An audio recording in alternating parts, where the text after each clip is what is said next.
Une catastrophe dont on connaît aujourd'hui les détails. Dans la nuit du 15 au 16 décembre, le TK Bremen s'échoue sur la plage d'Erdeven. En cause, selon le BEA, le bureau d'enquête sur les événements en mer, les mauvaises conditions météorologiques, une mer très forte, un vent qui souffle à 165 km/h.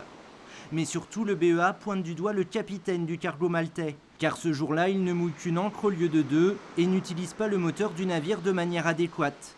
Pour les capitaines de navires, la faute est partagée. Ils dénoncent les mauvaises pratiques de certains armateurs. Donc c'est mettre une pression de plus sur le capitaine sans considérer que sa charge de travail et les décisions qu'il a à prendre, il ne peut pas les prendre tout le temps tout seul. Il faut quand même que par derrière, il se sente appuyé par son armateur, par son employeur, et qu'il ne soit jamais, comme il est pas trop souvent, sous la constante menace d'un licenciement, d'un retrait de commandement. Mais le BEA veut responsabiliser davantage les capitaines. Il émet ainsi 2 recommandations. L'autorité portuaire devra distribuer le bulletin météorologique à l'équipage.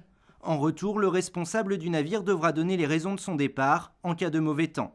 Pour certains capitaines, une manière pour les autorités portuaires de se dédouaner en cas d'accident. D'autres y voient une précaution de plus, car selon la loi, les autorités ne peuvent empêcher un navire de quitter le quai. Je pense qu'en l'occurrence, le port de Lorient n'a pas les outils réglementaires nécessaires. Il a une responsabilité, mais cette responsabilité, elle est limitée par sa capacité d'action. Cette capacité d'action lui étant donnée par les textes.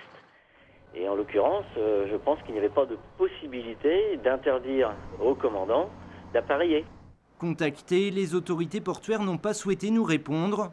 Une information judiciaire est ouverte. Le commandant du TK Bremen a été placé sous le statut de témoin assisté.